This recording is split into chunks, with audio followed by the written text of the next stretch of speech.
si Mr. Lito Gruet. Panoorin po natin ito.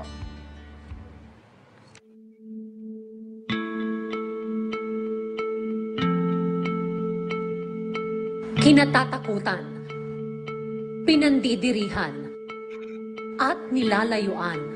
Ganito kadalasan ang lipunan sa mga palaboy. Sila itong mga tila ba pinagsukluban ng langit. Walang sariling tahanan, nangangalakal ng pagkain sa mga basurahan, at ang masaklap, kadalasan ay wala pa sa matinong pag-iisip. Kamakailan ay naipost sa social media ang itatago na lang natin sa pangalang Mr. Coke. Sa unang sulyap, tila ba wala ng pag-asa si Mr. Coke. Nakahiga sa bangketa, pagala-gala, wala sa sarili. Pero tulad ng isang kandila sa gitna ng dilim, isang organisasyon ang tumindig para tulungan si alias Mr. Coke. Binigyan ako ng responsibility na yun mismo ang mandate ng foundation na tumulong sa mga taong tulad ni Mr. Coke. I shared it in social media. Ang daming Good Samaritans tumatawag sa akin. Kung anong gagawin, alam nila kung nasaan, nakikita nila kung saan dumadaan, saan umiikot siya, ganun. So, tiniming na lang namin. Sabi ko, wag niyong saktan niya, wag niyong lapitan.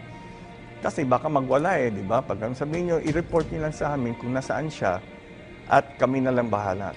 Nakikipagtulungan ang foundation sa isang recovery center para magbigay ng pag-asa sa mga kagaya ni alias Mr. Coke. Safe Haven Recovery Village is a rehab facility based in Cebu. It is a 12-step rehab program which is Christ-centered. Pero sino pa nga ba ang nasa pinaka-frontline ng pagtulong? Kung hindi ang mga taong mismo na dati na ay nasa ganitong sitwasyon. Okay, for those who do not know me, my name is Lito Gruet, right? I used to be an actor sa 80s and a model. And I was very successful with what I was doing. Ang nangyari kasi, bumalik ko, showbiz, balik na naging bisyo. So, kinarir ko na yung drugs, so to speak. I was a severe, hardcore drug addict for 16 years. Nawala ng isang iglap ang lahat kay Lito. To make a long story short, nasakali na ako, nagnanakaw na ako, nagbebenta ako ng drugs. Tulad ni alias Mr. Coke, tila ba wala ng pag-asa ang ganoong sitwasyon ni Lito. But fortunately, I was able to go to rehab and doon ko na-realize lahat pala na mga ginagawa kong masama. At dito na rin siya nagsimulang tumulong sa pagbabago ng buhay ng iba. Isa na nga, si alias Mr. Coke. He is given a new lease of life. Happy siya. Yan ang pinaka-importante. Alam niya na nasa lugar, isang lugar siya na he is accepted, he is loved, and he is in a very caring community. Pagkatapos ng 16 na taon sa dilim, ngayon si Lito ay nagbibigay liwanag na rin. So yung calling ko talaga is to prevent future addicts from happening. Tulad ng ibang organisasyon, nangangailangan din ng tulong ang foundation. Patunay ang storya ni Lito Gruet at alias Mr. Coke na sila ay hindi dapat kinatatakutan at nilalayuan. Dahil habang may buhay ay may pag-asa, basta't maging bukas lang tayo sa pagtulong sa kanila.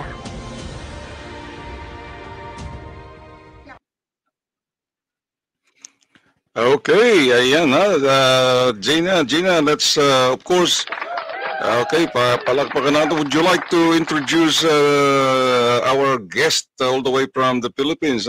Just in a few words, would you like to introduce him?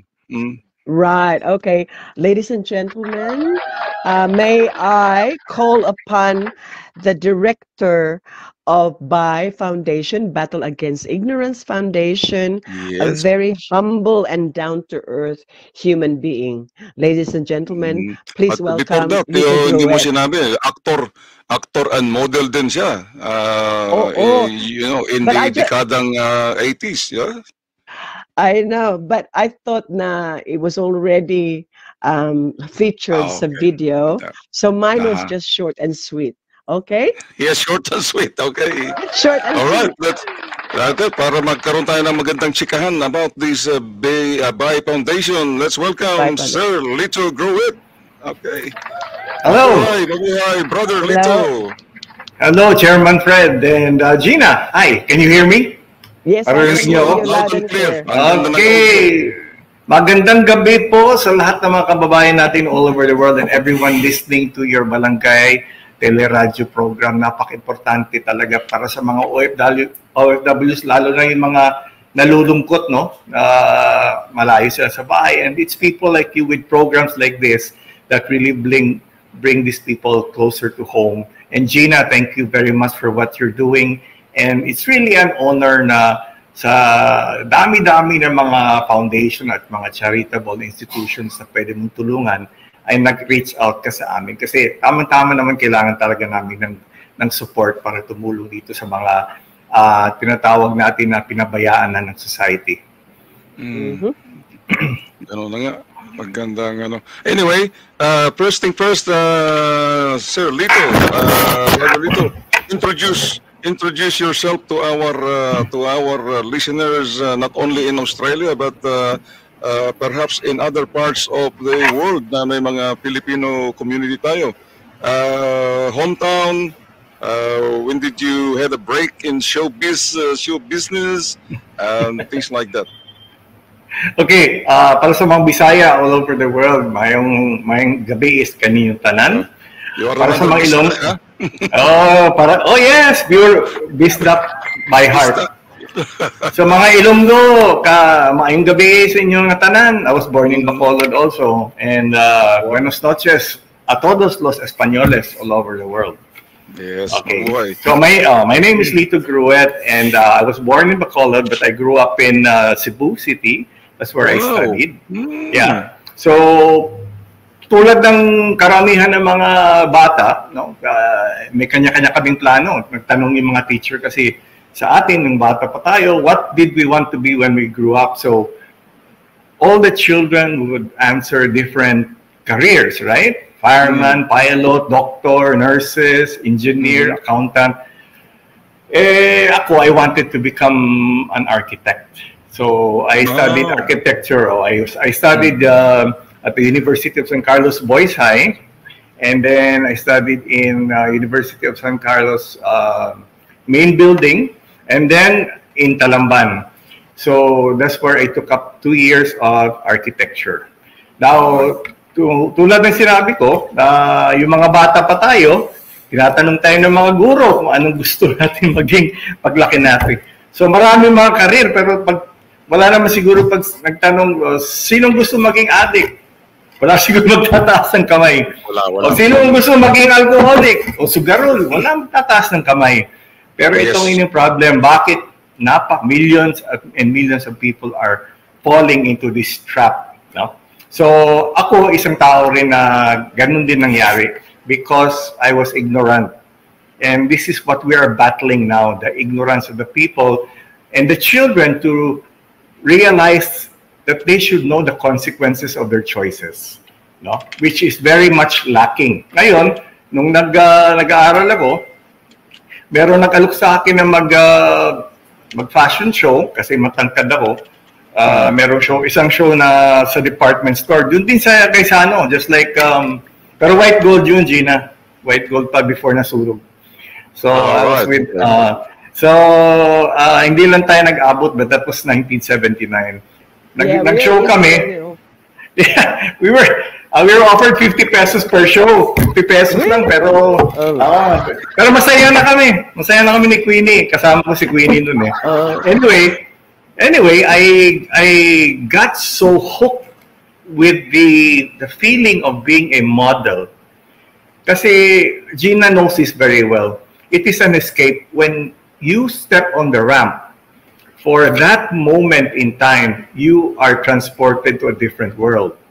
You are no longer the ordinary person, which ordinary student, ordinary child. No, you are all of a sudden the center of attention.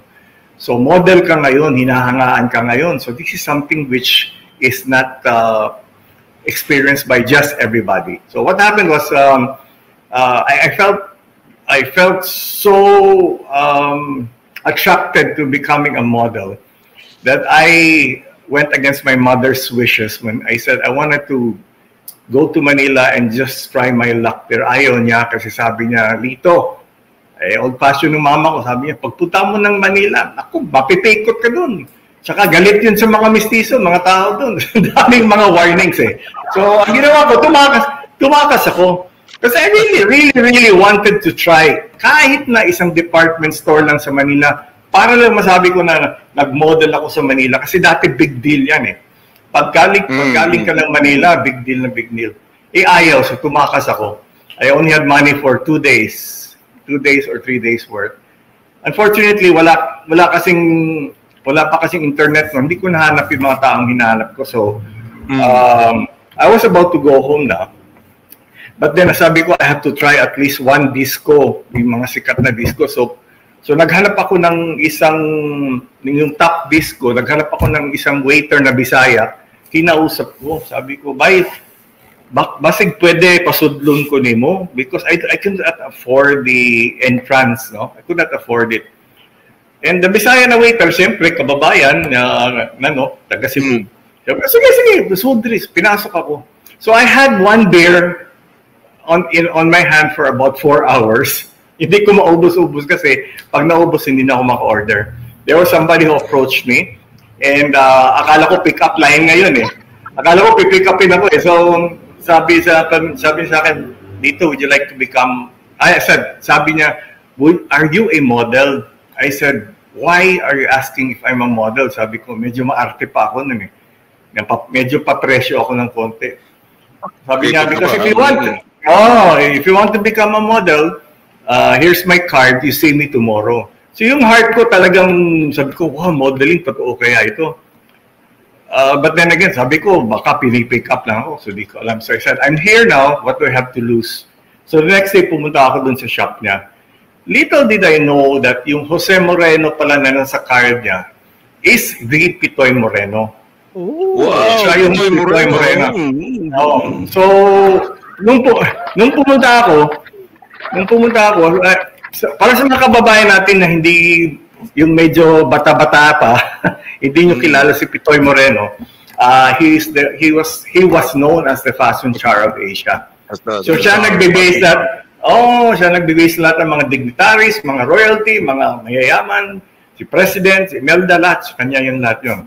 So, nung pumunta ako sa shop, sabi ko, totoo kaya ito. Pagpasok ko, nakita ko lahat yung mga top models. Yung talagang mga models nakita ko sa magazines lang. So sabi ko, totoo pala ito. Sabi ko, saan tayo mag-show? So, alam mo yung first show namin, diniretso kami sa Malacanang. So my very first show in Manila was at Malacanang Palace for Imelda Marcos. So ganun kaagad, yung department store ko naging Malacanang Palace. And from that time on, I was paid 1,500 after that show. Sabi ko, wow, laki ng 1,500 compared to 50 pesos sa Cebu. Ayoko na sa Cebu, dito na ako sa 1,500. Tapos sabi na, sige, bukas ulit, then the next day, then the next day. So in short, to make a long story short, I decided that this was the life that I wanted, and I did not go back to Cebu to complete my studies. So I am an undergraduate, no, which is a very wrong move actually. But then, sabi ko, eto na pinasukan ko, ang dami kong commercials na pumasok. After that, I became a top model in all modesty. Nagka-travel na ako at lahat-lahat. Pumasok na yung mga ibang commercial. So I was already self-supporting. Tapos pumasok din yung mga movies ko na. Wow. So I started my movie career 1984, but I ended it at about 1988. Kasi bumaliktad na nga eh. yung mundo ko, brother Chairman Fred. Yun. Galing, Oo. yung showbiz naging bisyo. Baliktad. So I was introduced. Topic natin. Ito. So I was introduced to the world of drugs, but it wasn't something new to me because when we were growing up, mga lalaki kasi, and sometimes yung mga ibang babae, we experiment, no? Part of growing up yan eh. So I tried marijuana, I tried drinking, I tried hard drinks, and I tried mogadon, I tried mga X, iba-iba. But I never got hooked. So one time, may isang kasamahan ko sa showbiz, artista rin siya eh. Sabi niya, Violet, sabi niya, nalagi kay problema ron. Sabi ko, medyo I'm bothered kasi nagtalo kami ng tatay ko. Kaya halika, dito ka sa bahay. Tapos sabi niya, tikman mo ito. Meron siyang pinakita sa akin ngayon. Sabi ko, ano yan? Sabi ko, basta lang, higupin mo lang yung usok. Sabi ko, kakaiba ito. Usually, mga pills, pinapop up lang or ini-smoke mo. Pero ito, usok talaga eh. Usok talaga. So, in the beginning, ayaw ko. Sabi ko, natakot ako. But then, nakita ko yung siya at saka mayroong mga sexy starlets na mga nandun dun eh. Mga sexy starlets buhay na buhay sila. Masayang-masaya sila. So sabi ko, wow, sarap siguro ng feeling yan. So I said, sige nga, tikman ko. Sabi ko, pero hindi ako hindi ako mahuhook nito. I'll make sure. Big mistake.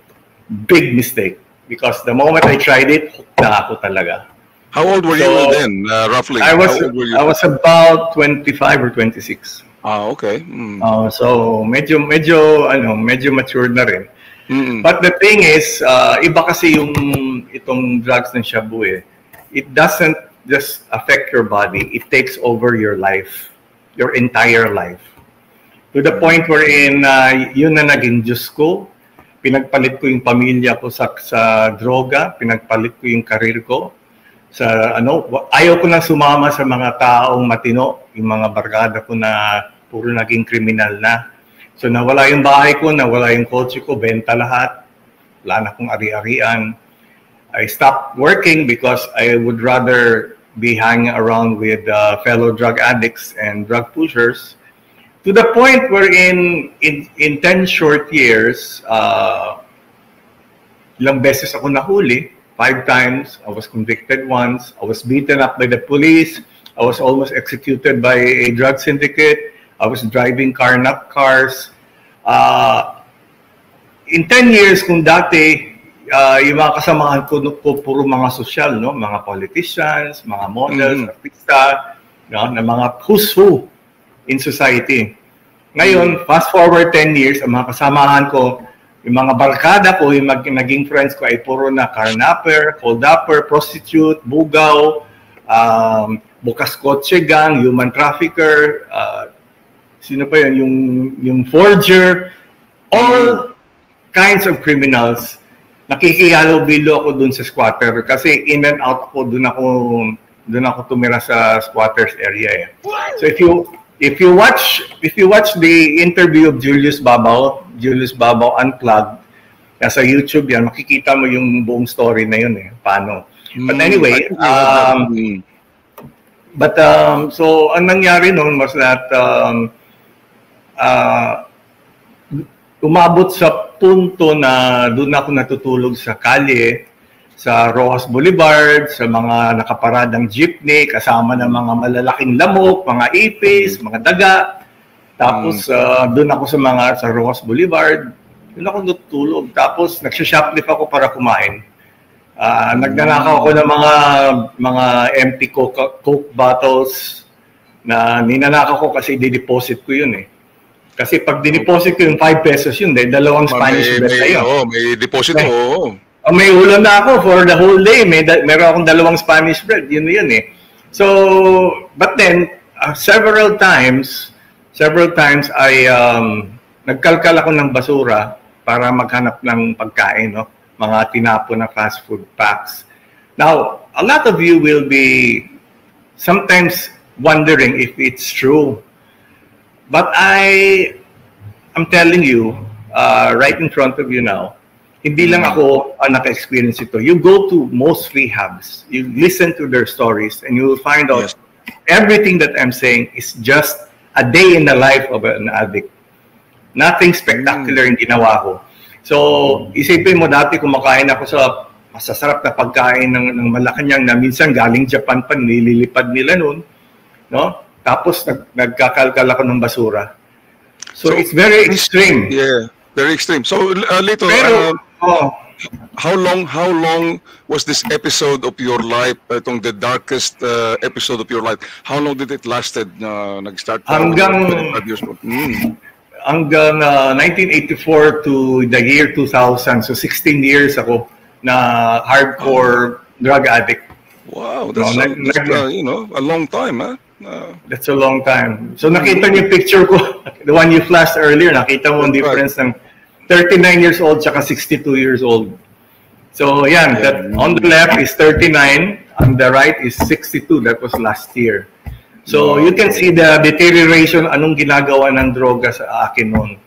Yung picture na yun, marami na akong sakit. Wala na akong ipin noon. Kinain na ng shabu yung ipin ko. Marami na akong allergies noon. Dilated na yung pupils ko. Tapos, meron akong hepatitis na, borderline diabetic ako, may hypertension ako, may gout ako. So, meron ako cystitis. So, I had to wear adult diapers that time kasi umihi na ako involuntarily.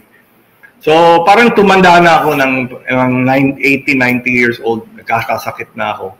So, it was only until the year 2000 wherein my uncle finally decided to convince me to try rehab. That was the only time. Kasi grabe na yung ginagawa ko eh. Diba? As I said, bugbog ako ng pulis, papatayin na sana ako ng sindikato, pero hindi ako nadala eh. Yung isipin my own father who was dying already, naaabutan ko pa sana yung last moments niya na buhay. Hindi ko pinuntahan eh, even if I could. Kasi, ang inantay ko yung drug shipment ko na nakabigay ako ng pera na sa isang runner na umalis na. So, if you cannot relate to it, non-drug users cannot relate to it. But if you are a drug user, you will know that what I'm talking about. That pinili ko, sabi ko, kapag iniwan ko yung runner, pagbalik niya, wala ako, kasi umuwi ako, wala na yung drugs na yung titirahin niya yun. That's the SOP yan, di ba? SOP yan. So I had to make a choice. My dad was dying, but minumura ko si Lord. Sabi ko, God, kukunin mo pa yung tatay ko, bakit ngayon pa lang? Di ba? Timing, sama naman ang timing natin. Ang timing. So nangyari nun is that I made a choice. And my choice was to wait for the drugs. So wala akong naabutan. Pagdating ko, patay ng daddy ko. Sa cremation, ganun din. Sa kapatid kong babae, ganun din. Yung, when I visited her, she was dying of cancer. Ganun din nangyari. I promised I'll see her the next day kasi nabulag na siya eh. Sabi ko, I'll visit you the next day. I did not get to visit her because I was with drug friends again. That's right. And, namatay siya. So, ang daming nangyari sa akin. But then again, sabi ko, at that time, sabi ko, Lord, if you will you will take my life and I will die as an addict, so be it. I accept it na. So prepared na ako, mamamatay ako bilang isang addict. Pero yun pala, may ibang plano pala sa akin. But anyway, may ibang plano. Wala tayo ngayon dyan, Lito, pupunta tayo. And obviously, there's a lot of showbiz people or celebrity that has also gone into that drug addiction, right? Yes. May mention natin yan in passing. So, when did you actually get introduced into this battle against ignorance foundation? Yan. So, by 2000, medyo ano ka na nun, naka-recover ka na, right? Year 2000, pinasok ako sa DARE, no? The Drug Abuse Rehabilitation Foundation. Wala na yan ngayon. Nung nasa rehab ako, I was away already from the environment. I was in a controlled environment. drugs was out of my system na. Plus the program they had was slowly coming into my system. Then nakita ko yung sarili ko sa mga kasamahan ko. I saw that the people there with me are exactly, they had the same antisocial personalities which I had. So I could see myself and I said, this is me. This is what's happening to me. I saw the anguish of the families every time they would bring someone in there. And I said, this is what I've been doing without knowing and realizing it. So I decided to stay and I became the rehab director for 11 years. 11 years ako naging rehab director. And from that time on, I said, Lord, I surrender everything to you. Dati hindi ako naniniwala sa'yo, but sabi ko ngayon, I know you're planning something for me. Sabi ko, you take over my life. Hindi nang tagal nun, pumasok yung asawa ko sa buhay ko, si Stella. Timing na timing, although family friends na kami, nawala siya for the longest time. Timing na timing when I needed a reason to continue my sobriety. God put her into my life. So from that time on, hanggang ngayon, kasama kami.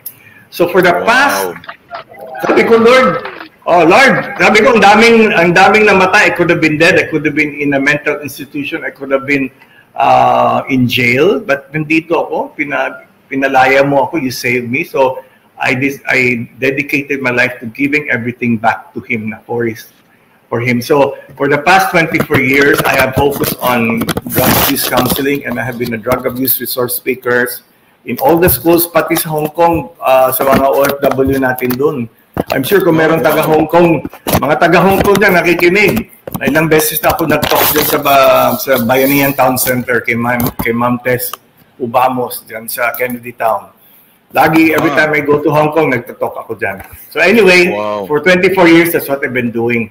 Now, after the pandemic, I was contacted by the president of Bai Foundation, and he's also the president and owner of Safe Haven Recovery Village. It's a rehab facility.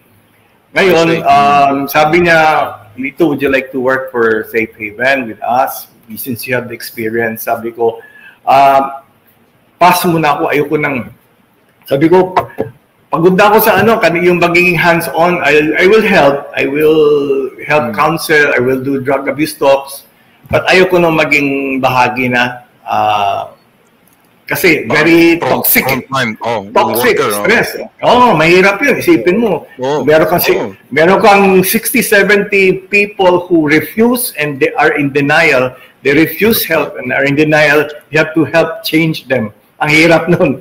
So, sabi niya, okay, kung ayaw mo sa Safe Haven, what about Battle Against Ignorance Foundation? Sabi ko, wow, that's a very catchy name. Sabi ko, what is this about? Sabi niya, it's very simple. We help the lonely, broken, wounded, and hurting.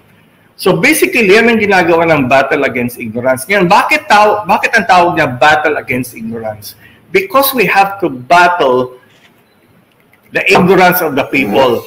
If the people are unaware in all the social ills, be it wrong, yung lack of parental guidance, it comes to HIV, gambling, and all, drugs, alcoholism, and all that, this is all because of ignorance. We have to, so that is one of the main thrusts of Battle Against Ignorance, to spread information and make people aware to be careful with the choices that they make, because they do not know about the consequences. Kasi kung bata tayo, masarap experiment, masarap, at hindi natin iniisip na ano yung mga, ano yung kapalit nun, diba? Ano yung ang katapat nun.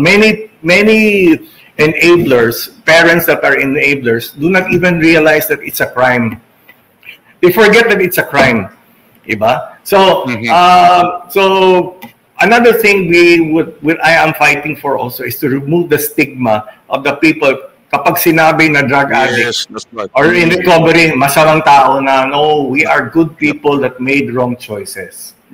There's only a small percentage that are evil people who do all these crimes, but these are the ones that are highlighted by media. Diba? Sila na-highlight eh. So, mga tao, syempre, praning, pag addict yan, Mga Oo. kriminal yan. Kawawa naman yung mga tao. Yung mga tao tulad sa akin, I'd like to say that I'm a good person by nature. I was brought up well. But because of my wrong choices, naging addict ako at saka lawbreaker. But then, this is where we have to work hand in hand with Battle Against Ignorance Foundation, tsaka Safe Haven, tsaka lahat ng mga rehab. Kailangan ibalik natin yung dating pagkatao na responsableng anak, ama, kapatid, pinsan. You know, we have to bring all of this back. You're right. Battle Against Ignorance does not only focus on drug addicts. Actually, pati street children, pati yung mga disabled, lahat yan dapat kasama, no? Lahat ng mga kailangan. But we are now focusing first on the street dwellers. Drug addiction. Yeah, street, meron kaming mga nire-rescue namin. Yung last na rescue namin is former actress also sa 80s na si Brandy Ayala. Wala na sa wasong pag-iisip, kumakain na rin sa basura. So I could really relate to all these people in the streets. Sabi ko, for a short moment in time, God made me experience these things so that I will realize what these people are doing. Yan. And that's former actress Brandy Ayala. Yan na siya. Wow. So, ibig sabihin, itong mga taong to, they should not live like dogs and they should not die like dogs. Diba?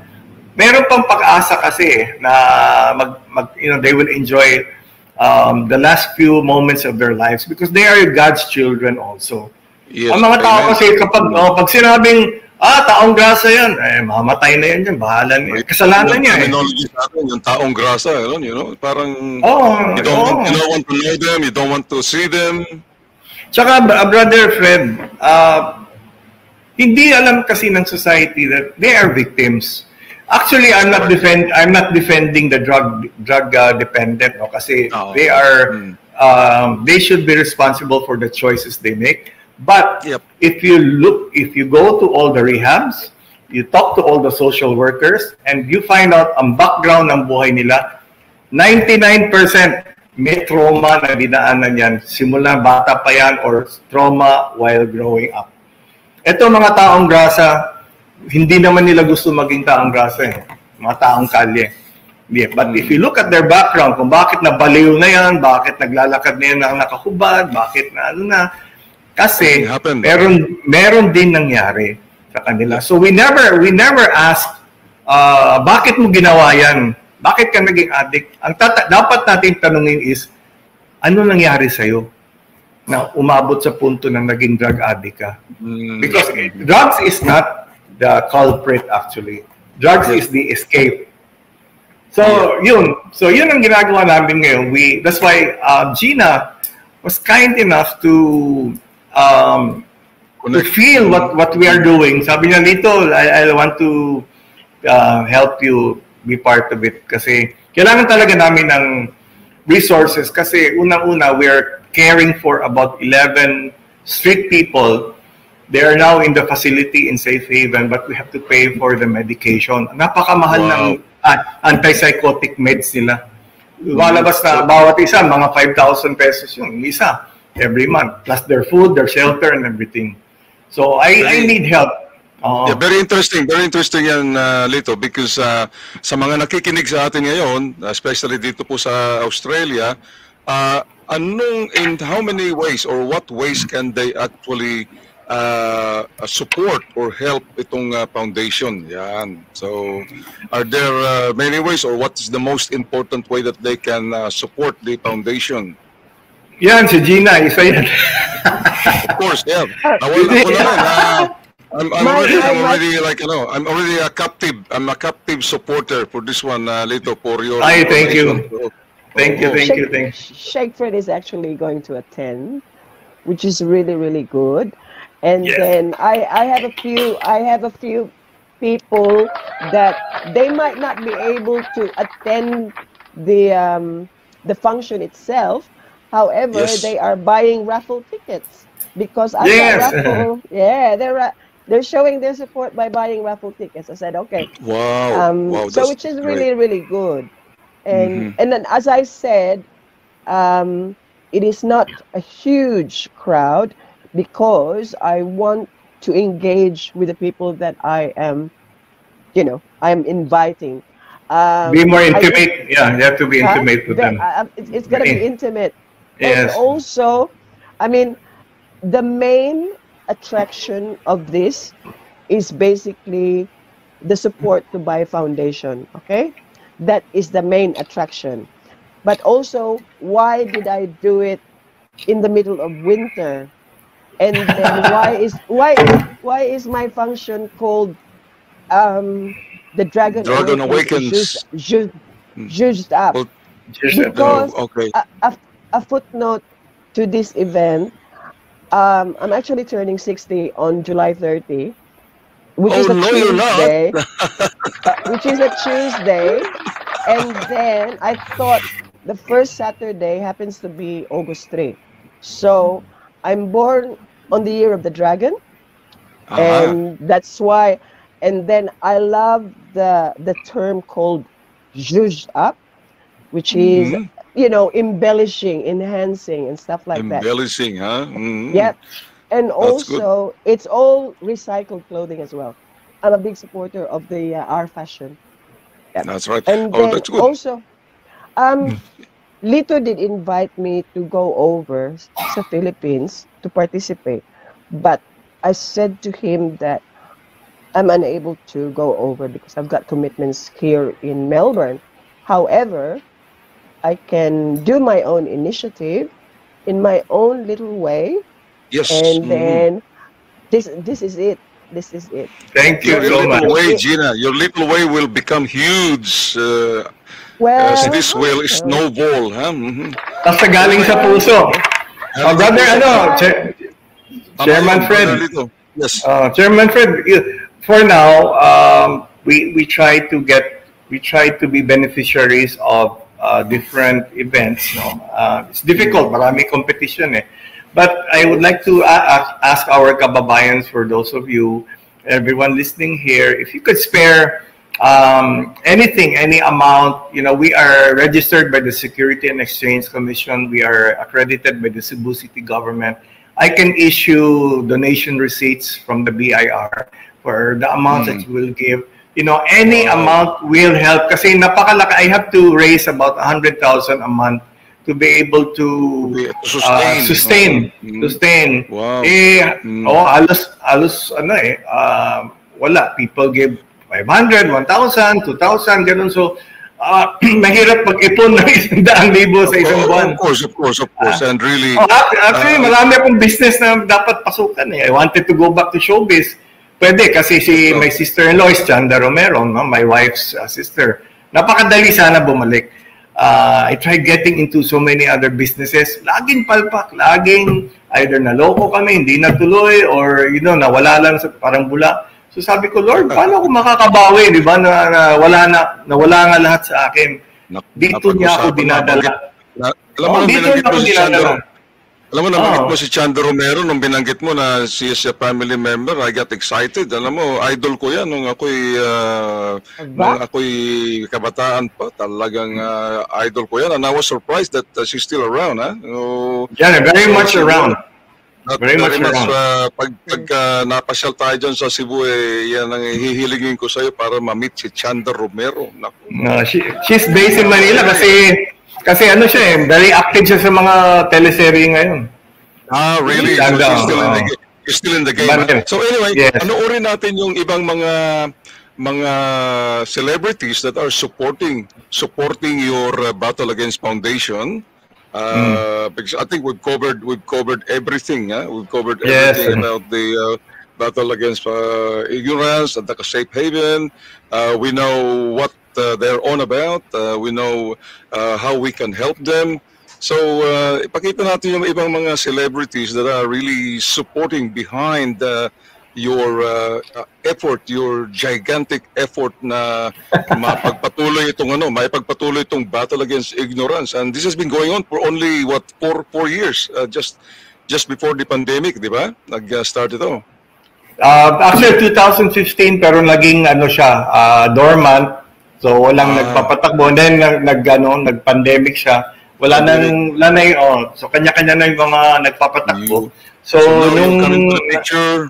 Yes, 2 years pa lang ako dito. 2 years. Okay, so unang-una itong si Jamie Albert. Joey Alcazan. That's right. Oo. Okay. Joey Albert, talagang supported niya ito at medyo naiiyak-iyak pa nung kinikwento niya yung kanyang yung kanyang heartfelt support sa Bahay Foundation. Hi Lito, it's Joey. I know it's been a while. I just wanted to thank you again for the opportunity that you gave me to get to know and support your foundation.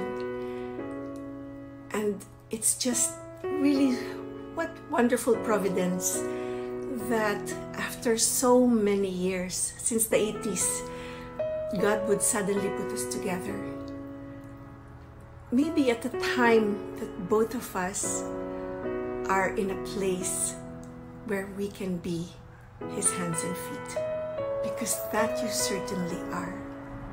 Every time I think of you and what you do, the Bahay Foundation, Battle Against Ignorance, I always think about the passage in the Bible and the song, whatsoever you do to the least of your brothers, you do unto me.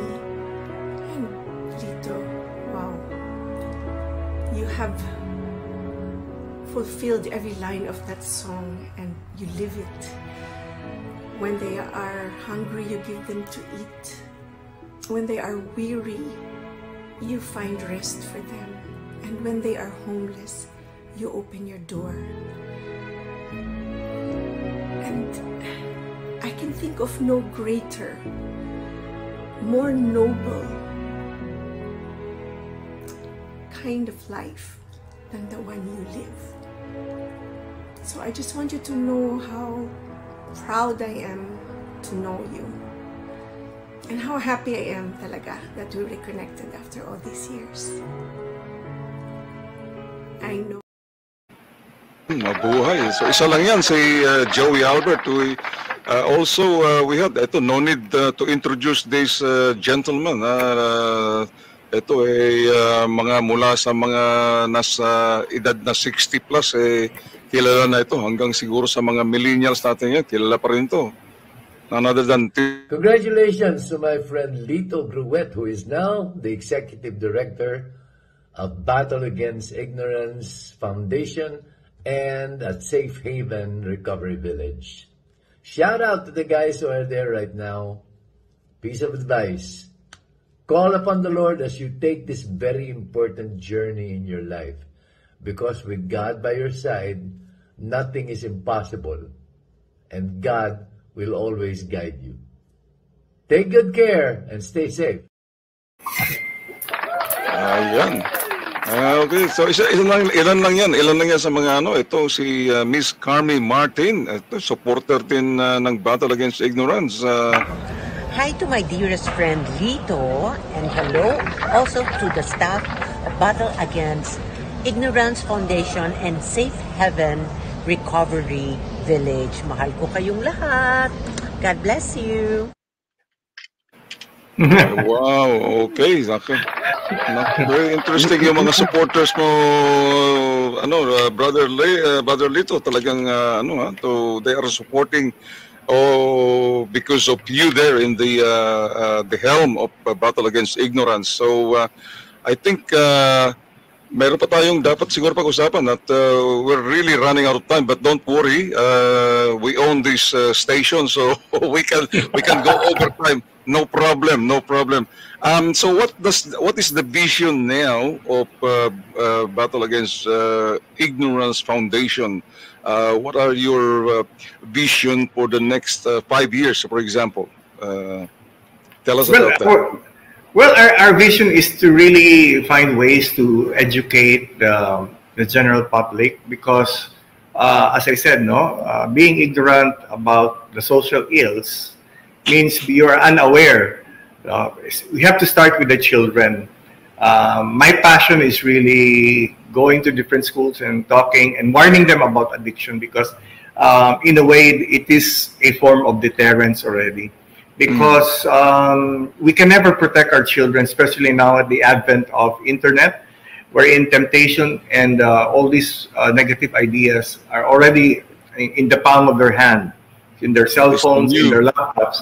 Yes.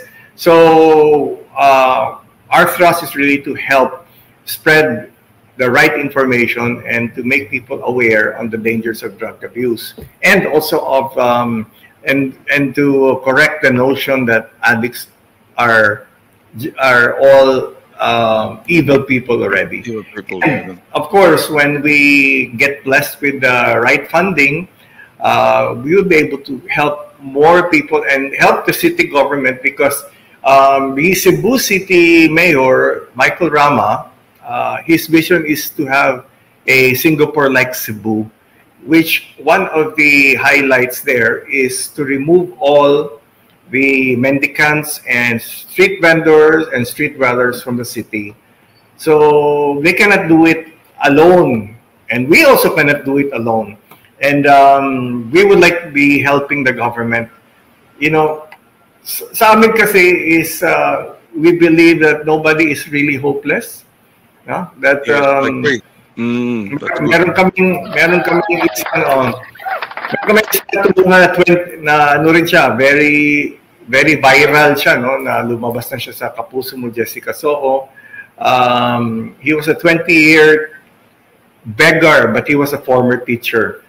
So this guy, Berta of Cebu, is somebody who turned to drugs, and then he became a beggar. No, he's very well known in Cebu.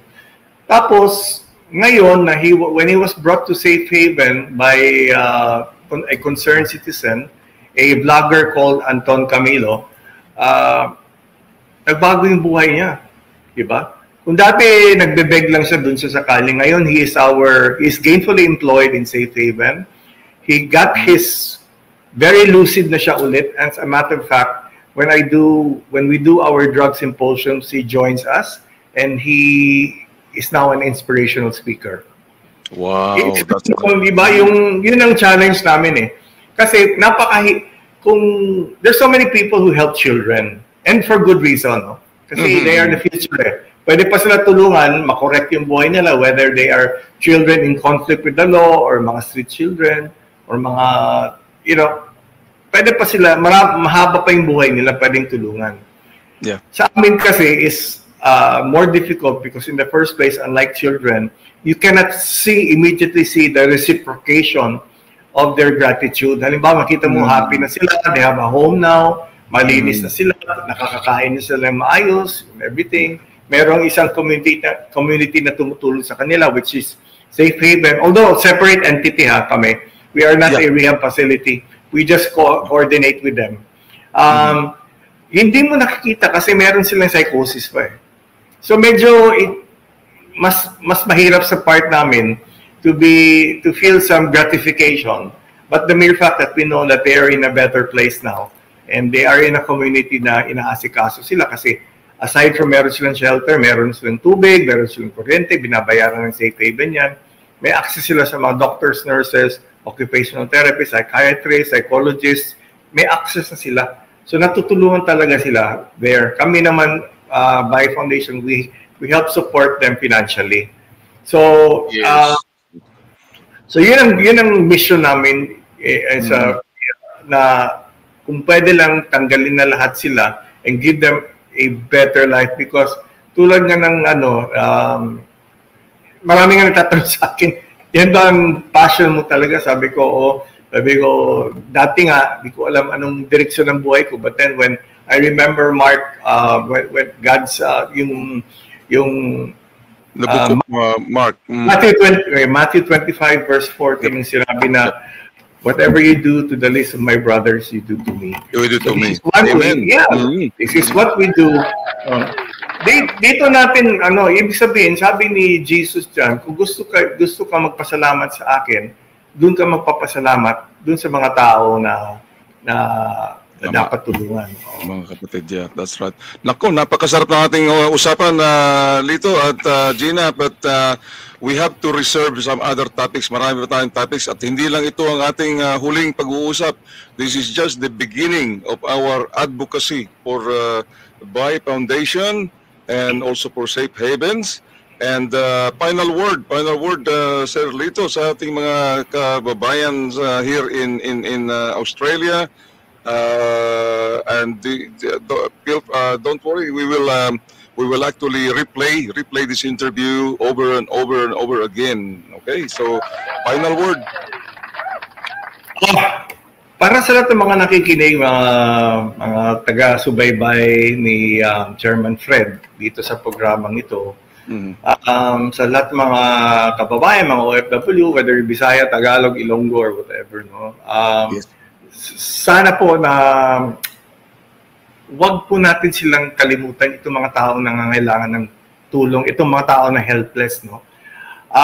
Alam natin maraming mga kababayan sa atin na gustong tumulong, pero they don't know who. They don't know how to, they don't know where.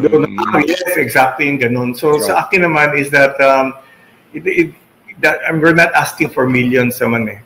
But for me, kung dati, humihingi ako ng pera, nagbebeg ako ng pera para bumili ng droga. Ngayon, ito na naman ako, nagpapakumbaba ako to ask for money, to beg for money to help these people. Tulong doon sa mga biktima ng droga. Okay, mas maganda ang ano ngayon, mas magandang adhikain mo ngayon, Lito.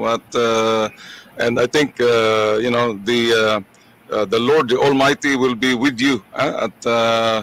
So siguro next next telethon natin is we'll talk about what other organizations na you are working with, and how what are your plans? Do you have any plans of doing a real face-to-face campaign sa mga overseas kababayan natin? Yan.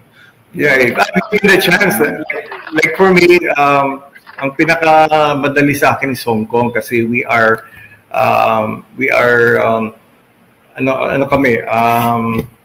resident status kami ni Stella sa Hong Kong. So every time I go there, I volunteer. I go to Mistress of Amos para mag-talk doon. Kasi alam mo, lalo sa mga OFW, no matter the sacrifices you have made to leave your families, no? And to go abroad, very heroic yung ginagawa niyo para kumita. Lumayo kayo sa pamilya para lang tumulong. Ang problema lang is kahit anong gawin niyo, pag walang gumagabay sa anak ninyo, I know that so many are victims of absentee parenting. Diba? Yung ginagawa lang nila para bumawi in a way sa pagiging absent nila, hindi nila na naalagaan yung anak nila, paglaki nila, yung mga pag-asikaso, they make up for it by sending money. No, that is not really the solution. No, so the solution is really to find ways and means to find people to really guide them. Kasi kulang sila ng role modeling eh. Napakaraming mga tao, mga nasa rehab ngayon na actually OFW yung mga parents sila. Parents nila, wow. Modeling eh. Ang tatay nasa Saudi, yung nanay nasa Hong Kong, ano mangyayari doon sila sa lola? Walang role modeling, and that is really important. Maybe later you can invite mga former drug addicts dito na you can have an open forum with people who want to ask questions. So. And siguro what we can do here is we'll start, kami ni Gina is we'll start looking for any opportunity. Yes, Madam Gina, we'll start looking for any opportunity that we can bring Lito Gruet and his team to Australia, and magkaroon ng parang information drive. Information drive sa mga kababayan natin. I have cousins in Sydney, and I've been to Melbourne and the Gold Coast, but madali na actually for us supposed to be to go to Australia kasi my wife was a former cabin crew of Cathay Pacific, so even though retired siya, 10% lang privilege pa rin. Oh, that's good. So there you go.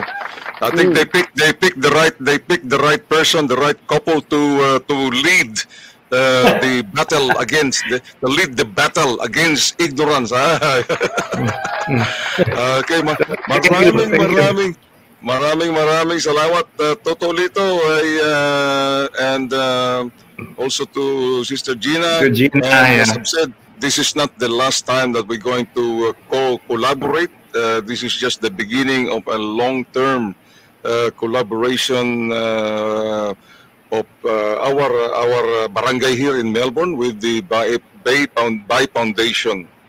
Okay, mabuhay ka, Sir Lito Gruet, Executive Director of Bay Foundation. And sana ay lumakas pa lalo ang iyong advocacy and iyong battle against ignorance. And also kay Madam Gina, we'll see you on the 3rd of August. Thank you very much. Okay. Okay, bye-bye. Have a nice weekend. Bye-bye. Bye-bye.